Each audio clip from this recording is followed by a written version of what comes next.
وعلى آله وصحبه ومن بهديه مهتدى.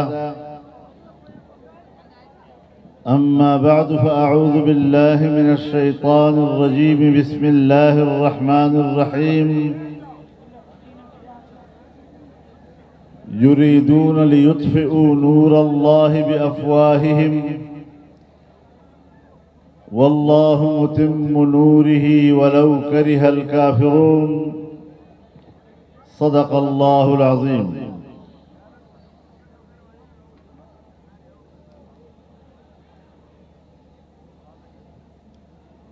جناب اسپیکر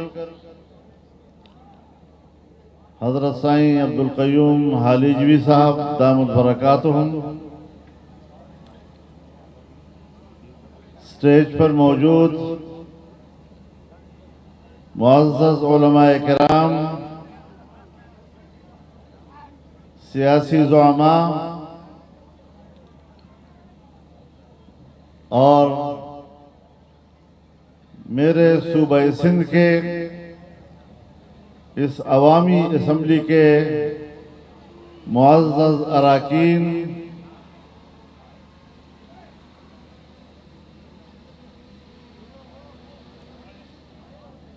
کبھی تحریکوں میں ہم جلسے کرتے تھے، وہ جلسہ کراچی میں ہو، لاڑکانہ میں ہو، سکھر میں ہو، جہاں بھی ہم جلسے میں گئے، تاحد نظر انسانوں کا سمندر نظر آیا، اور صوبہ سندھ کے عوام نے جس انداز کے ساتھ جمعیت علماء اسلام کی آواز پر لبیک کہا، آج کے اس اجتماع سے ثابت ہوتا ہے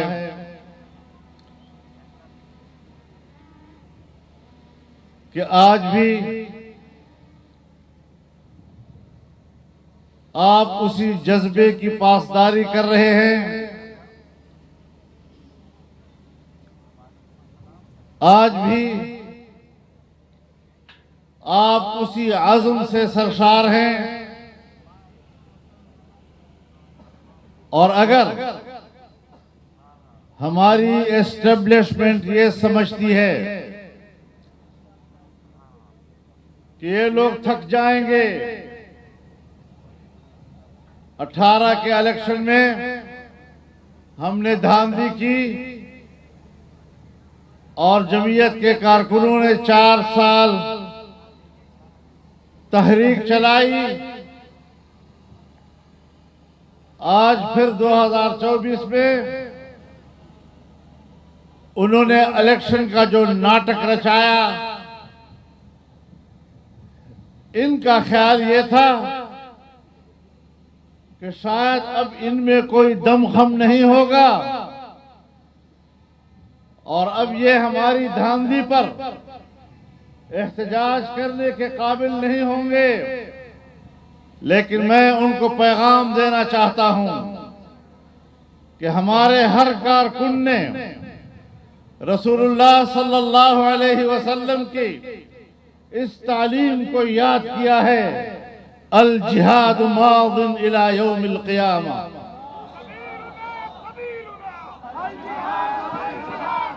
ہماری یہ جنگ، ہماری یہ جدوجہد ایک دن کی نہیں، ایک مہینے کی نہیں، ایک سال کی نہیں، ہماری پوری زندگی کی بھی نہیں۔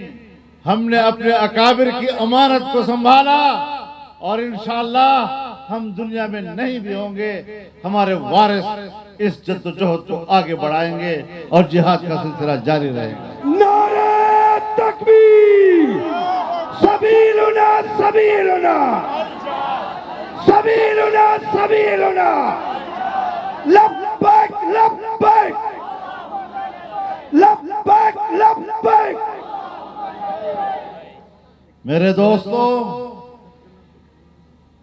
میری آنکھ مفکر اسلام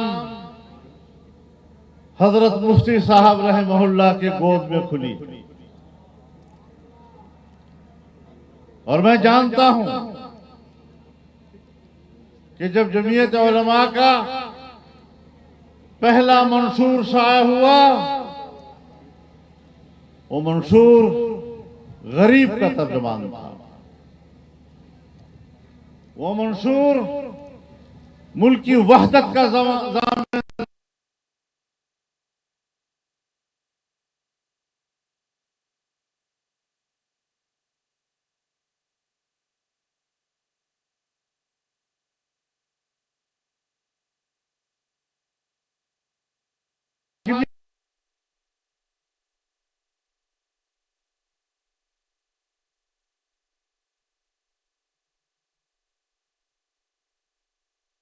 کا علمبردار بنا، اور ہم نے یہی درس سیکھا ہے۔ ملک میں نظام ہوگا تو وہی ہوگا جس کا تعین آج میرا آئین کرتا ہے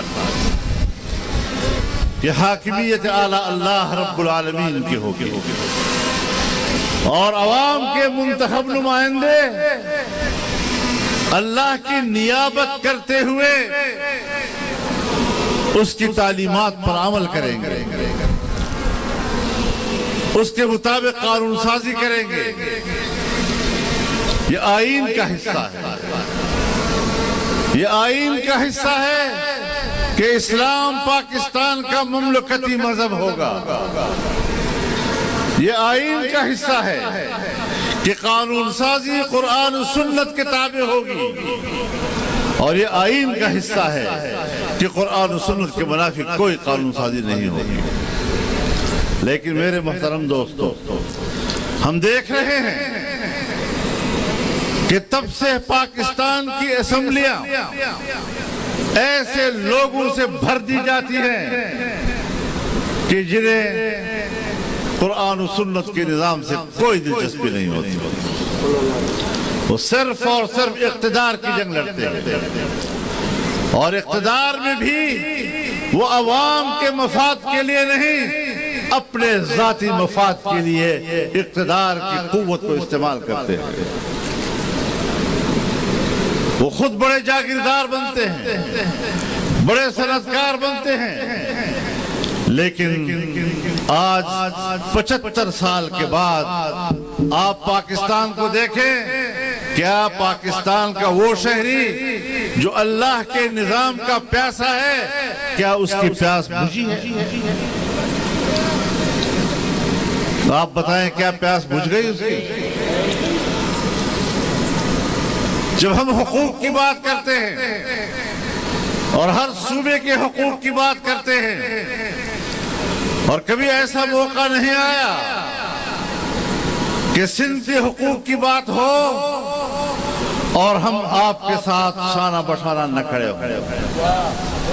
مجھے یاد ہے جب MRD کی تحریک چلی، میں نیا سیاسی تحریک میں آیا تھا، میں صوبہ سندھ میں آیا، اور صوبہ سندھ کی کوئی تحصیل بھی ایسی نہیں رہی، کوئی بڑا گاؤں بھی ایسا نہیں رہا جہاں تک میں نہ پہنچا ہوں۔ اور اس تحریک میں یہ تمام جماعتیں شامل تھی، جمعیت علماء بھی شامل، قوم پرست جماعتیں بھی شامل تھی۔ ہم نے اس وقت بھی وہ نعرے سنے جب آپ کہتے تھے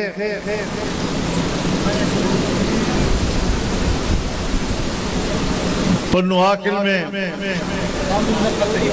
چھاؤنی نہ کھپے، تو ہم چھاؤنی نہ کھپے کے نعرے میں آپ کے ساتھ تھے، لیکن پھر وہ چھاؤنی بن گئی۔ اب آپ بتائیں، اگر اس میں کوئی ہمارا قصور ہے تو آپ بتائیں ہم آج بھی میدان میں نکل کر آپ کی اس چھاونی کو آپ کے حوالے کر دیں گے انشاءاللہ. میں اس وقت سے آپ کی تحریک کا حصہ ہوں. اب جزیروں کی نگرانی کریں. یہ نہ ہو کہ ہم جزیروں کے لیے لڑتے رہیں اور پتہ چلے کہ وہ تو بک چکی ہیں. مولانا حیدری صاحب کے بیان کا اصل مطلب یہی تھا کہ آپ نے اپنے حق کے لیے کھڑے ہونا اور ہم آپ کے سپاہی بن کر آپ کے حق کی جنگ لڑنے کے لیے تیار ہیں.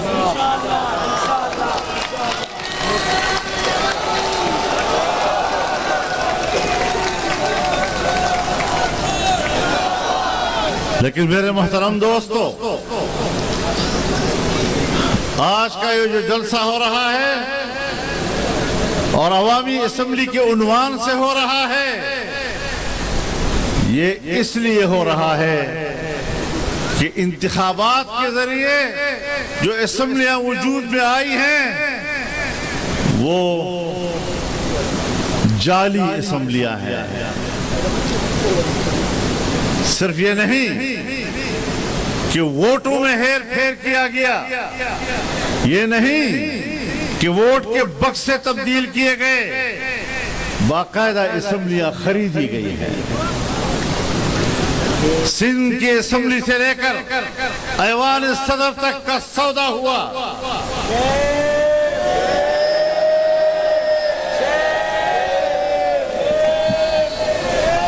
اور چونکہ ہم ان کے لیے رکاوٹ بن سکتے تھے، ہم ان کے لیے خطرہ تھے، تب جمعیت کو ہروانا یہ ان کے ان مقاصد میں شامل تھا کہ جمعیت اگر بڑی قوت کے ساتھ، جتنا عوام کا اس کے ساتھ تعلق ہے، وہ اسمبلیوں میں آتی ہے تو پھر ہم نہ جزیرے بیچ سکیں گے، نہ ایوان صدر حاصل کر سکیں گے، اور نہ ہم صوبے کی اسمبلی حاصل کر سکیں گے.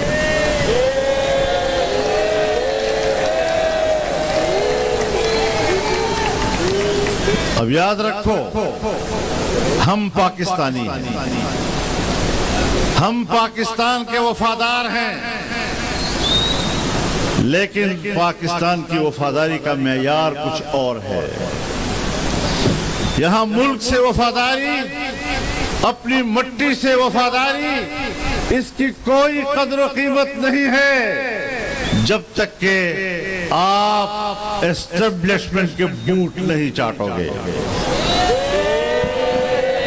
شیم شیم. یہاں افسر شاہی کی نوکری کرنی پڑے گی، اسٹیبلشمنٹ کی نوکری کرنی پڑے گی، تب آپ کو پاکستانی تسلیم کیا جائے گا. ورنہ میں تو آج یہ سمجھتا ہوں کہ ہمارے گناہ کیا ہیں، ذرا ہمیں بتا تو دیے جائیں. آپ ان کے وفادار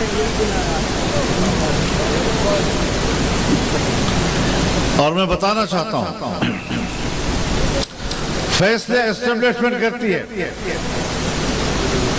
صوبہ خیبر پختونخوا میں جب پیپلز پارٹی کی حکومت تھی اور قبائلی علاقوں میں فوجی آپریشن کا فیصلہ ہوا تو ہم نے کہا کہ آپریشن کی حکمت عملی کام نہیں آئے گی. ہم نے ان کو سپورٹ نہیں کیا، تو یہ بہت بڑا گناہ تھا. لیکن اگر واقعی ان کی بات صحیح تھی تو 2009-2010 میں اس کا فیصلہ ہوا اور انہوں نے آپریشن شروع کیے. تمام قبائل کو اپنی ہی ملک میں 2-3 سال تک مہاجر بنائے رکھا. آج بھی جب وہ لوگ دربدر ہوئے ہیں تو آج بھی وہ دربدر ہیں، ملک کے کونے کونے میں پھیل گئے اپنی زندگی بنانے کے لیے. قبائل برباد ہو گئے، تباہی مچ گئی، بے گھر ہو گئے. عورتیں، ہماری مائیں اور بہنیں، وہ بیچارے جو گھر سے باہر نہیں نکلتی تھیں، ان بیچاروں کو بازاروں میں بھیک مانگنی پڑی. اور آج پوچھتا ہوں کہ تمہاری وہ حکمت عملی جس کے تحت تم نے آپریشن شروع کیے دہشت گردی کے خاتمے کے لیے، آج ہم 2010 کے بعد آج 2024 میں ہم بیٹھے ہیں، کیا قبائلی علاقوں میں، بلوچستان میں، خیبر پختونخوا میں، یہاں تک کہ کراچی میں اور سندھ میں، کیا آج وہ دہشت گردی جس کو تم دہشت گردی کہا کرتے ہو وہ کئی چند زیادہ ہو گئی ہے یا کم ہو گئی ہے؟ بہت بڑھ گئی ہے۔ باجوہ صاحب نے ہمیں کہا کہ میں نے باڑ لگا دیا ہے، اربوں روپے اس پر خرچ کر دیے ہیں، نہ کوئی افغانستان جا سکے گا اور نہ یہاں آ سکے گا۔ پھر پاکستان کے 20 سے 30 ہزار نوجوان، مسلح نوجوان امریکہ کے خلاف افغانستان میں امارت اسلامیہ کے جنگ میں کیسے شریک ہو گئے، کیسے وہاں پہنچ گئے۔ اور پھر آج وہ باڑ کدھر ہے؟ کہاں ہے وہ باڑ؟ آج تو 1 انچ پر بھی کوئی باڑ نظر نہیں آ رہا۔ وہ اربوں روپے کس بات پہ خرچ کیے؟ اور آج جب افغانستان میں امارت اسلامیہ کی حکومت قائم ہوئی تو وہ پاکستانی نوجوان مسلح گروپ اس سے کہیں بڑی قوت کے ساتھ پاکستان میں واپس آ گئے۔ میں سرحد کو محفوظ رکھنے والی پاکستان کی بہادر فوج سے پوچھنا چاہتا ہوں کہ آپ جب سرحد کو پہ کھڑے تھے، باڑ لگا ہوا ہے، تو اتنے لوگ پاکستان کی سرحد میں واپس کیسے آ گئے؟ اس کا معنی یہ ہے کہ نہ تم ملک میں امن و امان کے قیام کے لیے سنجیدہ ہو اور نہ تمہاری حکمت عملی جائز۔ تم امریکہ کے اصول پہ چلتے ہو۔ امریکہ کا دنیا کے لیے اصول یہ ہے کہ وہاں پر دہشت گردی ہو اور ہم کہیں کہ انسانی حقوق پامال ہو رہے ہیں اور ہمیں وہاں فوج بھیجنے کا جواز مل جائے۔ لہذا پوری دنیا میں اور خاص طور پر اسلامی دنیا میں امریکہ اپنی فوجیں بھیجنے کے لیے، اپنی قوت وہاں پہنچانے کے لیے جواز کے طور پر دہشت گرد تنظیموں کے وجود کو ضروری سمجھتا ہے۔ جھوٹ نہ بولو لوگوں کے ساتھ۔ مسلسل آپ کے رویوں کو ہم دیکھ رہے ہیں، کب تک دھوکہ دیتے رہو گے انسانیت کو؟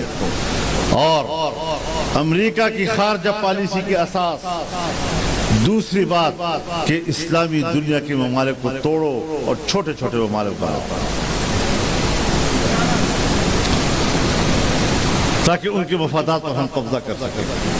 تو پھر یہی ہوگا کہ فلسطین میں میرا فلسطینی بھائی وہ شہید ہوگا، بارود کی آگ برس رہی ہوگی، 7 مہینے کے اندر وہاں پر 45,000 ہمارے بے گناہ مسلمان بھائی، بچے، بوڑھے، خواتین، بہنیں، مائیں وہ شہید ہو جائیں گی، ملبوں کی طرح ڈھیر ہو جائیں گی۔ لیکن یہ لوگ اب اس قابل نہیں رہے۔ ہمارا ہر اسلامی ملک آج امریکہ کے قبضے میں ہے۔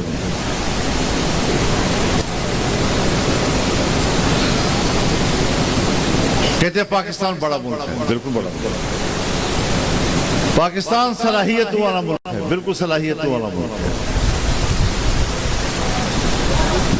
لیکن پاکستان ہر چند کے صلاحیت والا ملک ہے، وسائل کا ملک ہے، ایک بڑی فوج رکھتی ہے، لیکن پاکستان سے توقع نہ رکھی جائے جب تک یہ اسٹیبلشمنٹ پاکستان کی حکمران ہے، سیاہ و سفید کی مالک ہے۔ دنیائے اسلام سے کہنا چاہتا ہوں کہ پاکستان سے توقع مت رکھو۔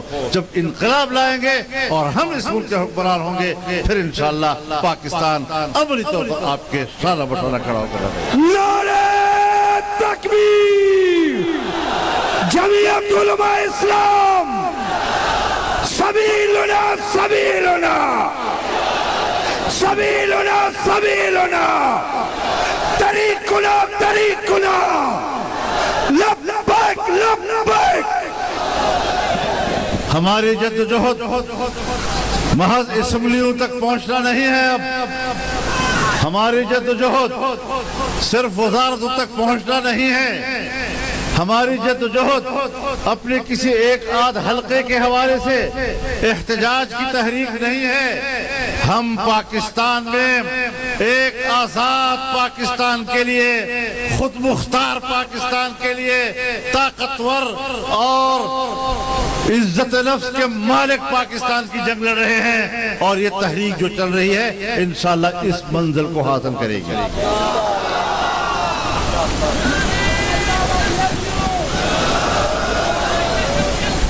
بہت مذاق ہو گیا ہے، ملک کے اندر جمہوریت کا خاتمہ کر دیا گیا ہے، اسمبلیوں کی نمائشی اسمبلیوں کے نام پر جمہوریت کا لفظ استعمال ہو رہا ہے، جمہوریت مر چکی ہے، جمہوریت اپنا کیس ہار چکا ہے۔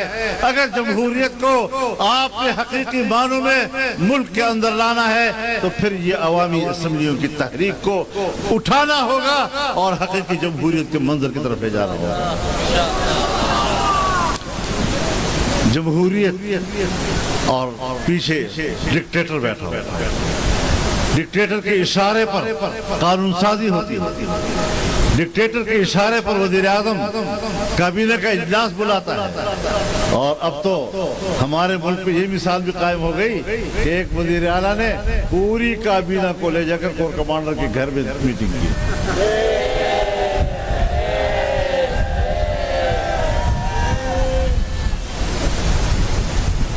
تو جہاں پر الیکشن کو کنٹرول کرتے ہیں فوج والے، جب حکومت کو کنٹرول کرتے ہیں فوج والے، جنرل وہ ملک کو کنٹرول کرتے ہیں، میں ان سے ایک سوال پوچھ سکتا ہوں؟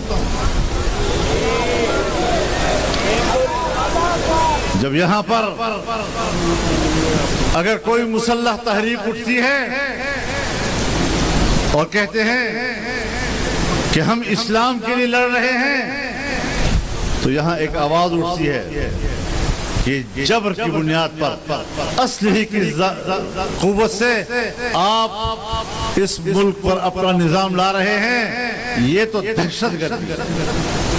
یعنی اپنے حق کے مطالبے کے لیے بندوق اٹھانا، یہ تو ہے دہشت گردی۔ اور صرف آپ نہیں کہتے، میں بھی اس کو دہشت گردی کہتا ہوں، میں بھی اس کے حق میں نہیں ہوں، لیکن میں آپ سے پوچھتا ہوں کہ جب تم مارشل لا لگاتے ہو وہ ریاستی دہشت گردی نہیں تو اور کیا ہوا؟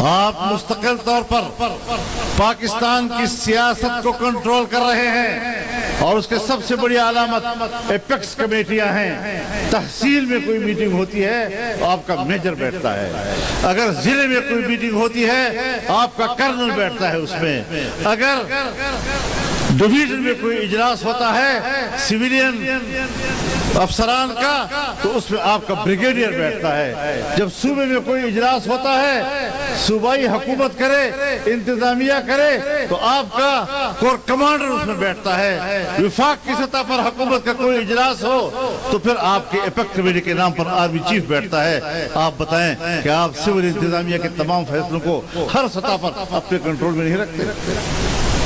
کیا ہے پھر اس کے علاوہ؟ یہ ہے کیا اس کے علاوہ؟ لہذا اب مسئلہ صرف الیکشن کا نہیں ہے، پورے طور و اطوار کو تبدیل کرنا ہوگا۔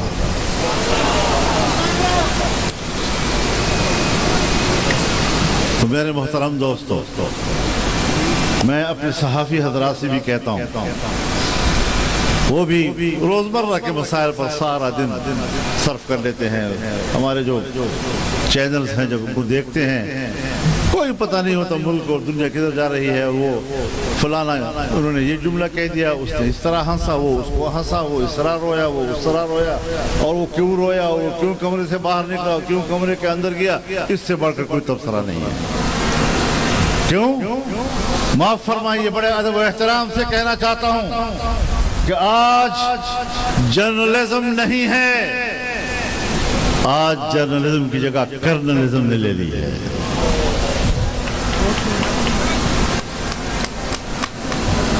اس طلسم کو توڑنا ہوگا اور صحیح معنوں میں ایک آزاد صحافت کو اجاگر کرنا ہوگا جو ملک کے حقیقی مسائل کو ایڈریس کرے، معیشت کے موضوع پہ بات کرے۔ کیا وجہ ہے؟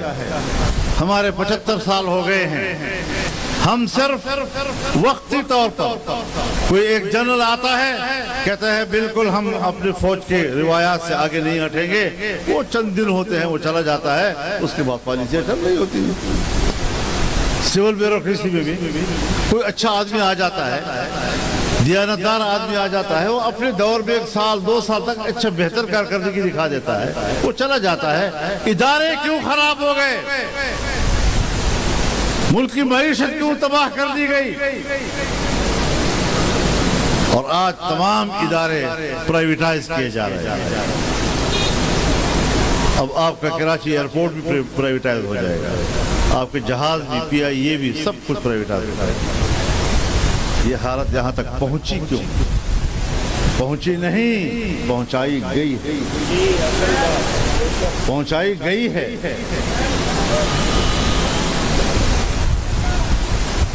کئی سالوں سے یورپ کے کتنے ممالک ہیں جہاں پر پی آئی اے کا اترنا ممنوع ہے؟ کیوں ممنوع کر دیا گیا؟ کچھ غلطی آپ سے ہوئی ہے۔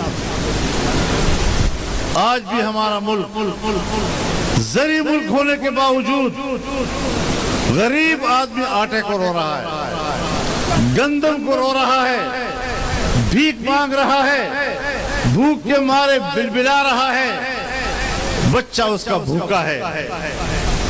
یہ حالت کیوں 75 سال تک آج ہم نیچے چلے گئے ہیں؟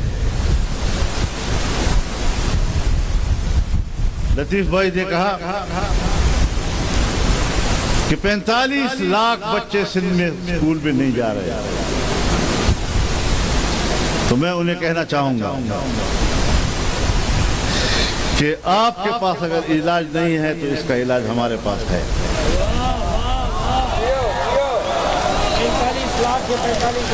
45 لاکھ کے بچے کو دینی مدرسے میں بھیجو، آپ کے اسکول سے اچھی تعلیم دیں گے،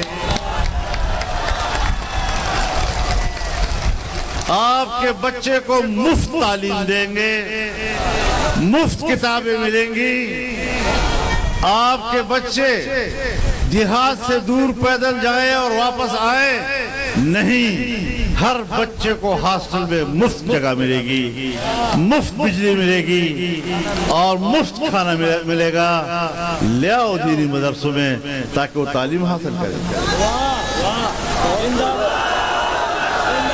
سوال اٹھا رہے ہو دن رات، دینی مدرسہ ایسا ہے اور دینی مدرسہ ایسا ہے، اور دینی مدرسے والے لوگ یہ مین سٹریم کا حصہ نہیں ہے۔ اپنی بات کرو، تمہارے نظام میں کیا کوئی پڑھا لکھا پیدا ہو سکتا ہے؟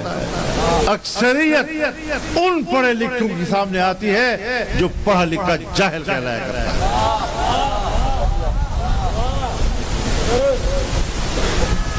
تعلیمی معیار گرا دیا ہے، فنی تعلیم ختم ہو گئی اور صرف چند کالجز ہیں، صرف چند کالجز اور چند سکول۔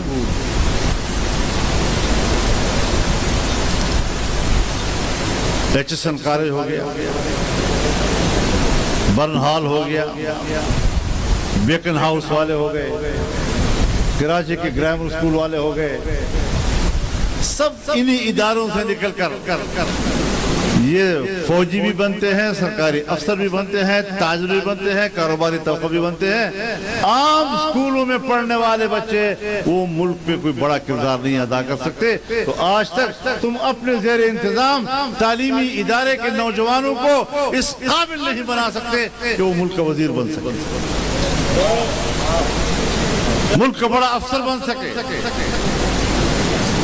تو اگر تعلیم دلانی ہے اور اچھی تعلیم دلانی ہے تو اس کی جگہ دینی مدرسہ ہے جو مفت تعلیم دے. اور یہ صرف ہماری حکومت تھی جب ہم نے پہلے سال پرائمری کی تعلیم مفت کرائی خیبر پختونخوا میں، اگلی سال ہم نے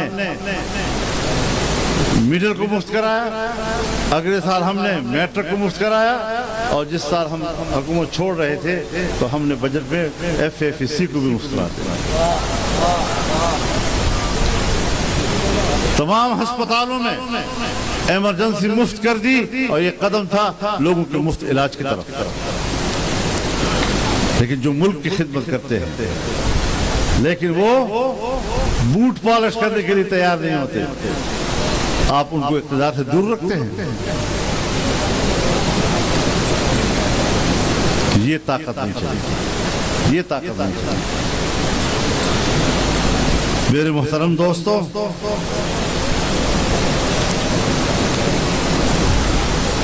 پاکستان کے ڈکٹیٹروں کی تاریخ جو ہمیں معلوم ہے، جب ایک جنرل نے ملکی اقتدار پر قبضہ کیا اور صدر مملکت بنا، اپنے چند سالوں کی حکومت میں اس نے اپنے 5 وزیر اعظم تبدیل کیے. سیاسی استحکام نہیں ہونے دینا ملک میں. محلاتی سازشوں کے ذریعے سے اقتدار بدلتے رہے، روزانہ نیا وزیر بدلتا رہا، اور یہ کہتے تھے کہ ہم تو انڈیا والے ہمیں تانا دیتے تھے کہ وزیر اعظم، میں تو دل میں اتنے دھوتیاں تبدیل نہیں کرتا جتنا پاکستان وزیر اعظم تبدیل کر لیتا ہے.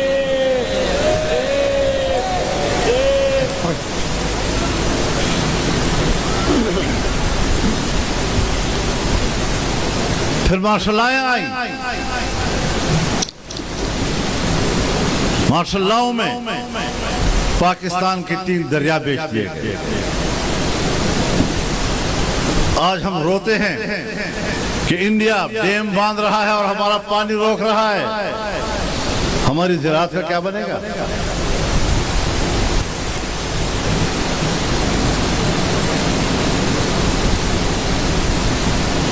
71 تک ماشاء اللہ رہا، 77 میں پھر ماشاء اللہ 11 سال ماشاء اللہ رہا، 99 میں پھر ماشاء اللہ، اور جب تک مشرف تھا وہ ماشاء اللہ ہی رہا. تو آپ کی حکومتوں نے ملکی اداروں کو کمزور کیا. جب ادارے کمزور ہوتے ہیں، کارکردگی کمزور ہو جاتی ہے، نتائج قوم کے سامنے نہیں آ سکتے، قوم اس کی سزا بھگتتی ہے جو آج بھگت رہی ہے. کبھی غور کیا ہے اس بات پر کہ ملک کیوں اتنا پیچھے چلا گیا ہے؟ اسٹیبلشمنٹ سے عرض کرنا چاہتا ہوں کہ اپنا وتیرہ تبدیل کرو. کہتے ہیں مجھے پتا ہے میرے قانون کا دائرہ کیا ہے، میں اپنے اختیارات کے حدود کو جانتا ہوں. مجھے یقین ہے آپ اختیارات کے حدود کو جانتے ہیں، اور مجھے بھی پتا ہے کہ آپ اختیارات کے حدود کو جانتے ہیں. میں انکار نہیں کر رہا، لیکن آپ اپنے اختیارات کے حدود سے جو تجاوز کرتے ہیں وہ اس حدود سے کئی گنا زیادہ ہوتا ہے. اس کو بھی دیکھا ہے کہ یہ عوام کی حکومت نہیں ہوتی، یہ عوام کی سوچ نہیں ہو سکتی. اور ہم آج دیکھ رہے ہیں، ہم نے یہ سوچا تھا اور ہم نے جنگ لڑی اس کے لیے کہ پاکستان کو یہودی اقتصادی نیٹ ورک کا حصہ بنا کر ہماری معیشت ان کے پنجے میں دی جا رہی ہے. یہ جنگ ہم نے لڑی.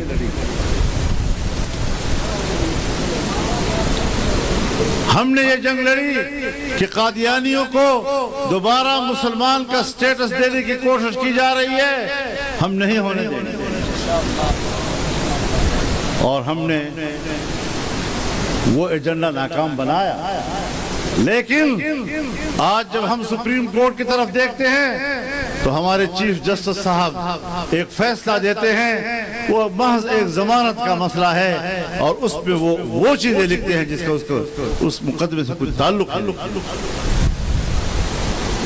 اور پھر کہتے ہیں کہ ان کو تو تبلیغ کا بھی حق ہے اور ان کو تو سب کا حق ہے۔ قادیانی اگر آئین کو تسلیم نہیں کریں گے اور ان کے لیے سہولتیں اگر کوئی سیاسی قوت نہیں دے سکی، تو آج میرا سپریم کورٹ وہ فرض ادا کر رہا ہے۔ میں واضح پیغام دینا چاہتا ہوں کہ سپریم کورٹ کے اس طرح کے فیصلوں کو ہم جوتے کے نوک پر رکھیں گے اور کسی طرح اس کو تسلیم نہیں کیا جائے گا۔ نعرہ تکبیر! ختم نبوت! ختم نبوت! ختم نبوت! تو میرے محترم دوستو، آج اہل اسلام پر ایک سخت وقت آیا ہے۔ فلسطین کا مسئلہ اس نے کروٹ بدلی ہے۔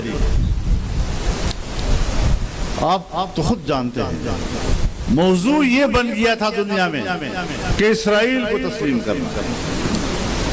اسرائیل ایک ناجائز حکومت ہے اور اس کو ناجائز ریاست بانی پاکستان محمد علی جناح نے کہا تھا۔ بانی پاکستان کی اگر ہر بات وہ پاکستانی نظام کے لیے دلیل ہے اور حجت ہے، اور اگر ان کا یہ مقولہ کہ کشمیر پاکستان کا شہرگ ہے اور آج آپ کے لیے وہ اصول کی حیثیت رکھتا ہے، تو پھر اسرائیل ایک ناجائز حکومت ہے۔ یہ جملہ بھی قائد اعظم کا آپ کے لیے حجت ہونا چاہیے، اور آپ بات کرتے ہیں اس کو تسلیم کرنے کی۔ مسئلہ تو فلسطین کی آزادی کا تھا۔ ایک صدی پہلے تک تو کرۂ ارض پر اسرائیل نام کی ریاست کا نام و نشان تک نہیں تھا، اور آج 1967 کی جنگ کے بعد عرب دنیا کے زمینوں پر قبضہ کر کے، ان کے علاقوں پر قبضہ کر کے، یہ بات اقوام متحدہ نے تسلیم کی اور اقوام متحدہ نے قرارداد پاس کی کہ یہ علاقے متنازع ہیں اور اسرائیل کو ان علاقوں سے نکل جانا چاہیے۔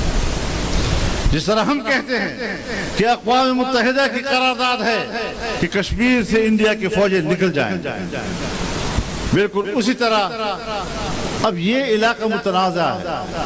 جب ہر طرف علاقہ متنازع ہو گیا تو پھر اس کا حدود اربع ختم ہو گیا، اور جس ملک کا حدود اربع ہی ختم ہو جائے اس کو تسلیم کرنے کا سوال ہی پیدا نہیں ہوتا۔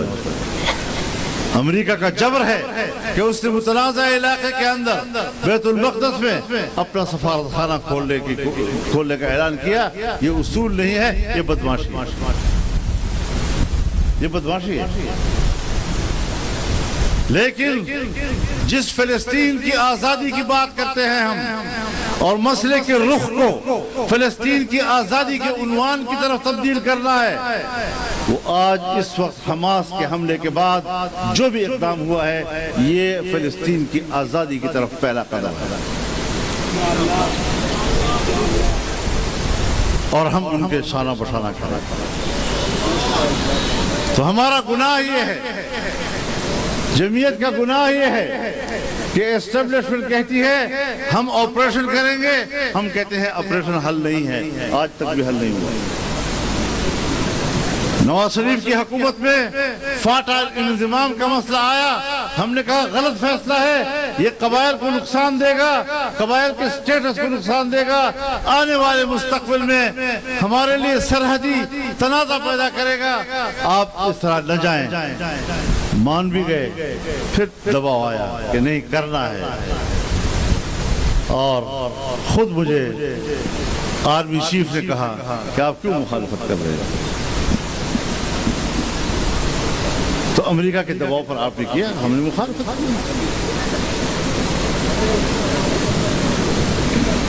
پھر شہباز شریف صاحب کی حکومت میں آپ نے ریکوڈیک کے حوالے سے جو بلوچستان کا حق ہے قانون سازی کی، اور ہم نے سوچا کہ یہ صوبائی حق میں مداخلت ہے، صوبائی اختیار میں مداخلت ہے، ہم نے کابینہ سے بھی واک آؤٹ کیا، ہم نے اسمبلی میں ووٹ استعمال نہیں کیا۔ تو تو اب آپ مجھے بتائیں کہ جب ہم اپنی رائے کے مطابق صحیح فیصلہ دیں گے اور آپ باہر کی قوتوں کے دباؤ پر ہر قیمت پر قانون سازی کریں گے، بین الاقوامی مفادات کے لیے کریں گے، اور میرا موقف پاکستانی مفاد کے لیے ہوگا، پاکستان کے صوبوں کی مفاد کے لیے ہوگا، عوام کے مفاد کے لیے ہوگا، تو ہمیں سزا دی جائے گی کہ آپ کو اقتدار میں نہیں آنا چاہیے، اسمبلی میں آپ کو نہیں آنا چاہیے۔ میرا گناہ کیا ہے؟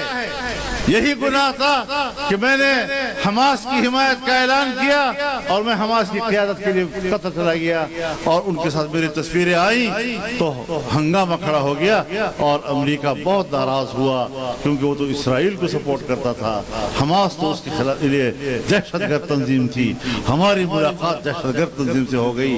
تو یہ بات کہ میں امت مسلمہ کے ایک صحیح موقف کی حمایت کروں لیکن امریکہ کو وہ ناپسند ہے، میری اسٹیبلشمنٹ امریکہ کی ترجیحات کو قبول کرتی ہے اور میں ایک مسلمان کی آزادی کی بات کرتا ہوں، مجھے اس کو سزا دی جاتی ہے۔ نعرہ تکبیر، مرد آباد، مرد آباد، مرد آباد، مرد آباد۔ میرے محترم دوستو، ہمارا گناہ کیا ہے؟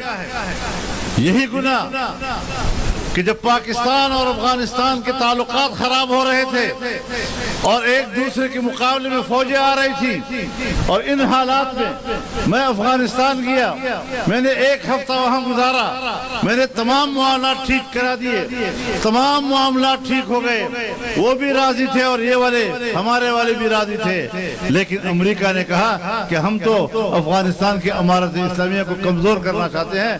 ایک آدمی وہاں جا کر معاملات ٹھیک کرتا ہے، ان کو تحفظ دیتا ہے، تو پھر ہمارے خلاف ناراضگی سے دنیا میں پیدا ہوئی۔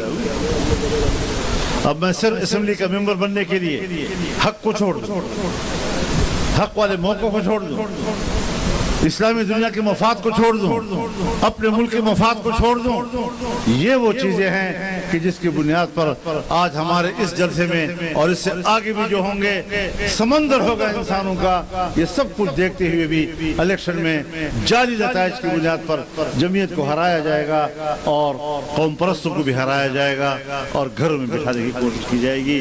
تم نے تو ہمیں گھروں میں بٹھانے کی کوشش کی، لیکن ہم ایسے نکلے ہیں کہ اب تمہیں بھی ہمارا علاج نظر نہیں آئے گا۔ نعرہ تکبیر، آپ کہیں عوامی، اب فیصلہ ہوگا، اب میدان سجے گا، اب اسمبلی چلے گی، اب فیصلہ ہوگا۔ اقتصادی ترقی کیسے ہوگی جب آپ خود ملک کے اندر دہشت گردی کو فروغ دینا چاہتے ہیں؟ آپ نے 25 سال تک دہشت گردی کے خلاف جنگ کی، نتیجے میں دہشت گردی اور بڑھ گئی۔ تم نے سندھ میں ڈاکوؤں کے خلاف آپریشن کیے، وہ آپریشنوں کے نتیجے میں ڈاکوؤں کا راج بن گیا۔ یہ ہوتی ہے پالیسی، اس طرح حکومتیں سوچتی ہیں کہ اوپر سے قوم سے کہو کہ ہم ڈاکوؤں کے خلاف آپریشن کر رہے ہیں اور اندر سے ان کو بھتے دیتے رہو۔